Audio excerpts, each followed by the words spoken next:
কি বন্ধুরা, রেসিপিটা দেখে খেতে ইচ্ছে করছে তাই না? আমি তো আর বানিয়ে খাওয়াতে পারবো না আপনাদেরকে, তার জন্য আমার প্রথম থেকে শেষ পর্যন্ত পুরো ভিডিওটা দেখতে হবে। নমস্কার বন্ধুরা, হোম কুক চ্যানেলে সবাইকে স্বাগত জানাই। চলে এসেছি আজকে আমি একটা কাতলা মাছের রেসিপি নিয়ে। এই কাতলা মাছের রেসিপিটি খেতে অসাধারণ টেস্টের। পাশে যদি মাংসের বাটি থাকে ওটাকেও সাইড করে সবাই মিলে এটাই বেশি পছন্দ করবে। এটা কিন্তু পুরো গ্যারেন্টি সহকারে বলছি আমি।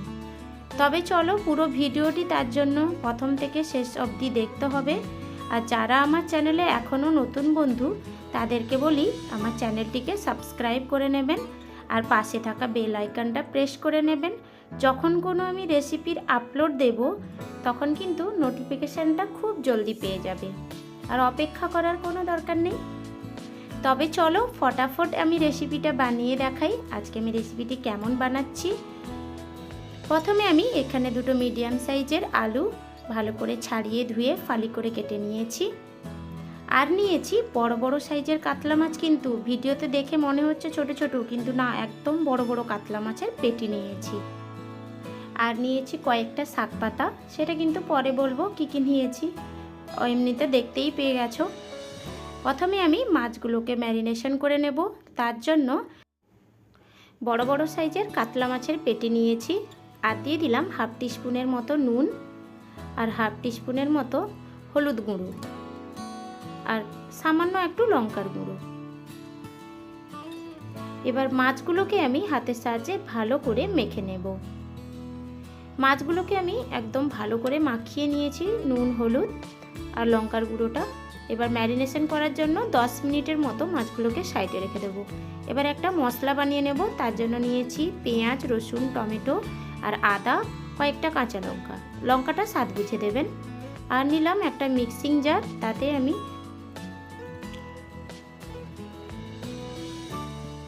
পেঁয়াজ, আদা, রসুন, কাঁচা লঙ্কা আর টমেটো সব কিছুই আমি একসাথে মিক্সিং জারে দিয়ে দিচ্ছি।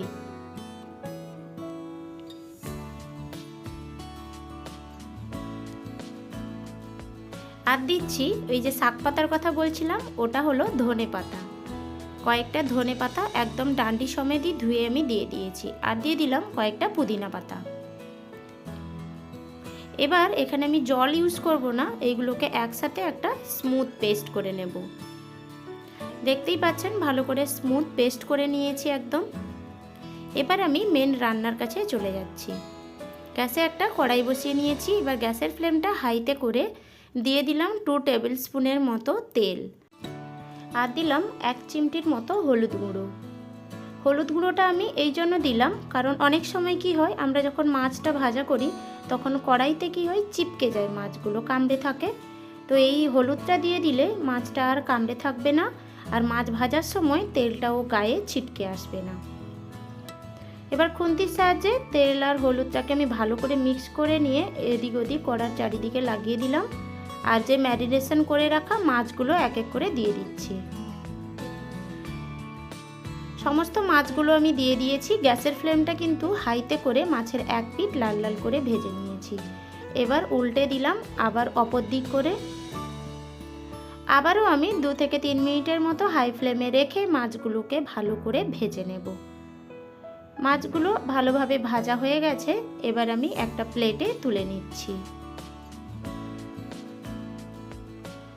সমস্ত মাছগুলো তুলে নিয়েছি। এবার যথেষ্ট পরিমাণে তেল আছে, তার ওই তেলে এবার যে আলুগুলো আমি ফালি করে রেখেছিলাম ওইগুলো আমি ভেজে নেব। তার জন্য দিলাম সামান্য একটু নুন আর সামান্য একটু হলুদ গুঁড়ো। এবার গ্যাসের ফ্লেমটা হাইতে রেখে আলুগুলোকে অনবরত নেড়ে চেড়ে লাল লাল করে ভেজে নেব। আলুগুলো খুব ভালোভাবে ভাজা হয়ে গেছে। এবার আমি একটা প্লেটে তুলে নিচ্ছি।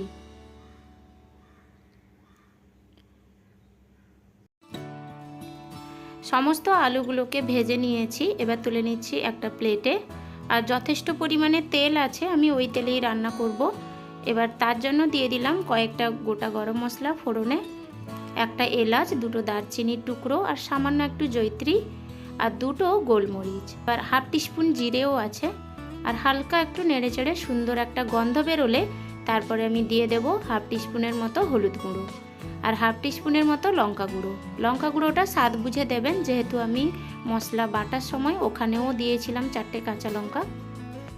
আর দিলাম সামান্য একটু চিনি। চিনিটা সম্পূর্ণ অপশনাল, আমি এখানে ভালো কালার আসার জন্য আর একটু তরকারির টেস্টটা ব্যালেন্স করার জন্য চিনিটা ইউজ করেছি, আপনারা না চাইলে না দেবেন।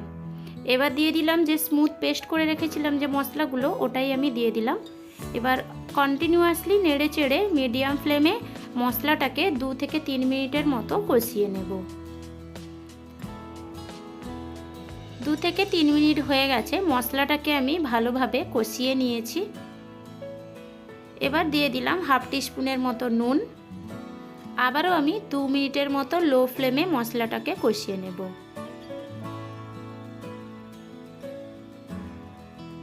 মশলাটা ভালোভাবে কষানো হয়ে গেছে, দেখতে পাচ্ছেন তেল ছাড়তেও শুরু করেছে।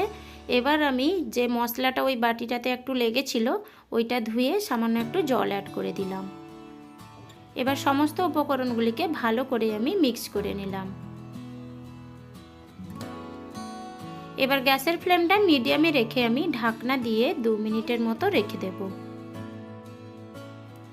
2 মিনিট পর ঢাকনাটা খুলে দেখে নিচ্ছি মশলাটা নিচে লেগে গেল কিনা আর কেমন কতটা পরিমাণ মশলাটা কষিয়েছে। মশলাটা কষিয়ে এসছে, ওপর থেকেও তেল ছেড়ে দিয়েছে আর নিচেও কিন্তু লেগে যায়নি। এবার হালকা আমি নেড়েচেড়ে মিক্স করে নিয়ে দিয়ে দিলাম ভেজে তুলে রাখা মাছ আর আলুটা। এবার দিয়ে দিলাম পরিমাণ মতো জল। জলটা যে যেমন ঝোল খেতে পছন্দ করেন ওই হিসাবে জলটা দিয়ে দেবেন। তবুও আমি এখানে 1.5 কাপের মতো জল ইউজ করেছি। এবার জল, মাছ, আলুটাকে মশলার সাথে ভালো করে মিক্স করে নিচ্ছি।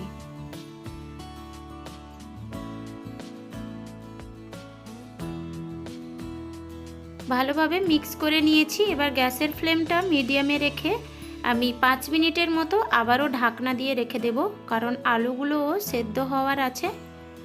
5 মিনিট হয়ে গেছে, এবার ঢাকনাটা খুলে দেখে নেব তরকারিটা কতটা পরিমাণ হয়ে গেছে।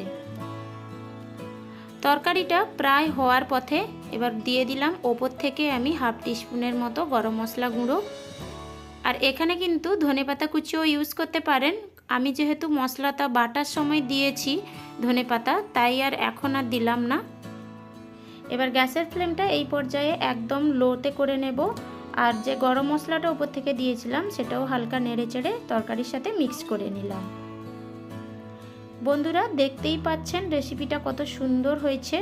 আর এই কাতলা মাছের রেসিপিটা রেডি হয়ে গেছে আর আলুগুলোও খুব ভালোভাবে সেদ্ধ হয়ে গেছে।